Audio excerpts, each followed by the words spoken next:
So as much as Suits had lots of chaos and lots of goddamn cases that needed Mike, Harvey, Loius, and sometimes Jessica to be on top of, I think I can speak for many of us when I say that we were quite intrigued by some of the relationships in Suits. We shipped some of them really hard, and they made it, while the others were shipwrecked. And so friends, I'm here to give my hot take as a self-proclaimed expert on all things Suits, and this is the unofficial ranking of all the relationships in Suits. But first, make sure to hit the subscribe for more TV and movie unadulterated review content. I'm going to be ranking all the relationships from 1st to 8th, I believe, and I'm going to be starting from the bottom, of course, because that's how ranking works. Coming in cold at last place is Loius and Tara. Now look, this relationship was doomed to fail from the start, and I think the ending was quite ridiculous, to be quite honest. Loius met Tara, who was an architect, fell for her in like 3 seconds.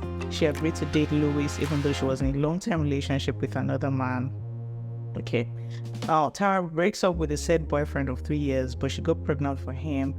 And Loius, being his selfless self, clearly in love and desperately in need of a family, decided on the spot that he was going to take responsibility for the child. I know exactly what I'm saying. I love you. And if being with you means raising another man's child, then I'll raise another man's child.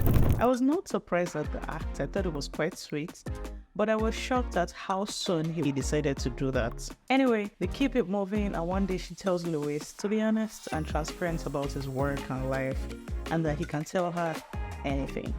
And Loius thinks, I can't keep the fact that Mike is a fraud to myself, and I really love Tara, so I'm going to tell her about this. So he tells her, and she basically dunks him over voicemail. Absolutely ridiculous and deserving of last place.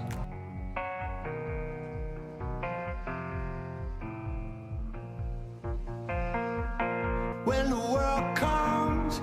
Coming in cold, again at 7th place, is Loius and Sheila serves. Loius and Sheila obviously had good chemistry, but their relationship was always off and on. There was always emotional highs and lows, and it's hard to ignore the fact that there was always a power play between them. Sheila and Loius were both ambitious in their fields, as we could tell, which is great, but Sheila would always use her position and influence at Harvard to keep Loius on his toes, and Loius would always bend over backwards at his expense so many times to please Sheila, because he was desperate for love and family, and their relationship just always created this dynamic where they could not fully relax and be vulnerable with each other. Next in the rank is Harvey and Paula, and I have just 2 words for this relationship: awkward and a mistake. I think dating your therapist is a recipe for disaster. Also, Paula, come on. Paula, you knew way too much about Donna's influence on Harvey to be in a relationship with him. Like, it just doesn't make sense. Anyone that knows all that information about you should stay being a therapist. Don't even get me started on when Donna came to her and was telling her all that she was thinking.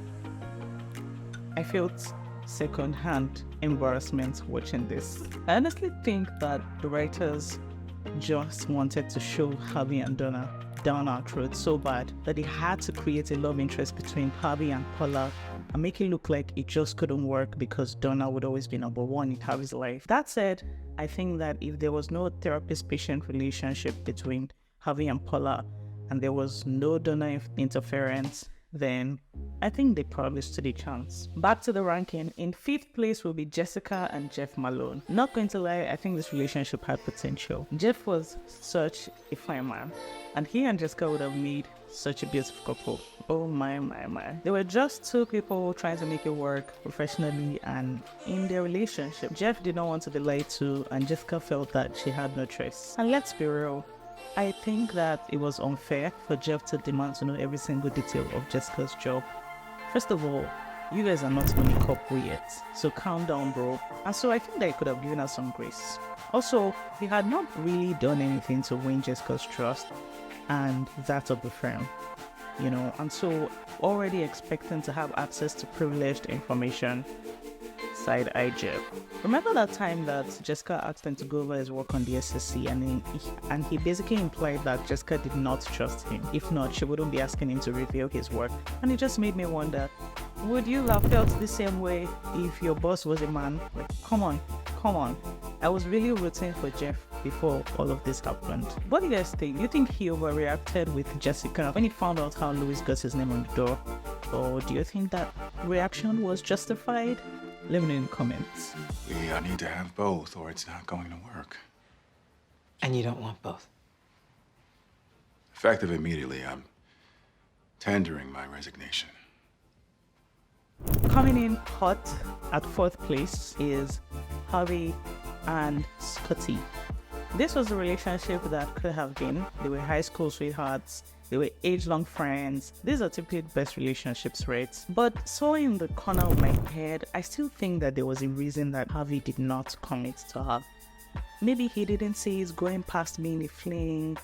I really don't know, to be honest. But I think Scottie could do anything for Harvey. And I think Harvey, intentionally or not, knew this and might have taken it for granted. Coming in hot again, in 3rd place is Donna and Harvey. Yes, 3rd place. Can we be honest for a minute? Can we be honest? I found it really difficult to wrap my head around the fact that people thought Donna and Harvey, or as fans call it now, Darby, were the best relationship. Absolutely not. To be fair though, when I watched Suits earlier, maybe 10 years ago, I was excited for them and I thought them being together was the sweetest thing, and and it was so cute and all, but now I have a very different opinion. First of all, I don't think Harvey and Donna should have ended up for the following reasons. 1, it looked like Donna loved him more romantically than he loved her and knew him inside out. I mean, you could wake Donna from sleep and she'll tell you everything about Harvey and why he is the way he is. But you know what she could have done with that information? Shoved it in a book. All you need to know about the best closer in New York City. Now that would have been a bestseller. My point is, I think Harvey and Donna were more like a brother and sister relationship, and it worked better that way. He cared and protected her like a brother would. I didn't think that the dynamic necessarily needed to change. To be fair, Harvey told her what he wanted from beginning, but she said she couldn't date while she worked for him. And since she's working for him now, clearly a choice was made by both of them. So they also took way long to get together. They kept seeing other people, and the writers, I believe, kept making it look like the other relationships were just bound to fail because they were still in each other's lives. And finally, actually, 2 more reasons. The first is that I believe the proximity made them inevitably build a strong relationship. They're always around each other. Donna always knew what Harvey liked. Harvey always knew what Donna liked. There's a way proximity helps people build a stronger bond, even if they did not even find each other attractive in the first place. So there's that. And finally, what Donna's father said in this next video describes exactly how I felt about both of them. Harvey would throw himself in front of a train for me. And I don't doubt that. I just think you deserve to be with somebody who can put your needs above his own. Not only when it comes to matters of life and death.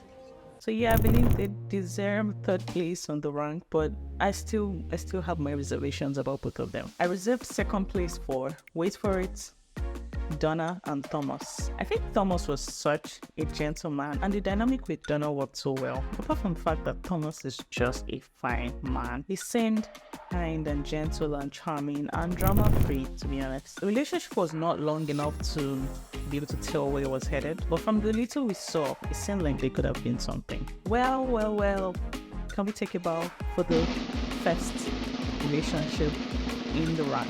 And I'll say that these two are deserving of the 1st place. Mike and Rachel, they were the heart of Suits, and I'm sure many people shipped them hard. But before I talk about them, let's briefly talk about the relationship with Jenny.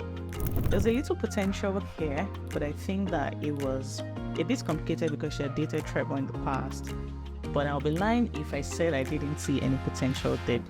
They seemed to get along really well, and they could have been something. Well, back to Mike and Rachel. I think it was love at first sight. They definitely had their ups and downs, but there was no doubt as to having each other's backs every single time. Mike always put Rachel first, and so did Rachel. It was heartbreaking when Mike decided not to marry Rachel before prison because he did not want his mistakes to hold her back for the next 2 years. and this was really sweet. Rachel pushed Mike to be better. Mike encouraged Rachel to follow her own ambitions.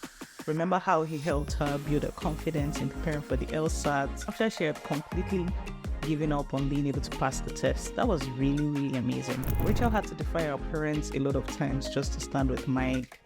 And even though they had trust issues and a few roadblocks like Mike landing in jail, I thought that they certainly deserved this position. Yeah, that is my ranking. I feel pretty good about it. So let me know what you guys think in the comments. And don't forget to hit subscribe and the like button if you enjoyed this video. I will see you in the next video. Bye!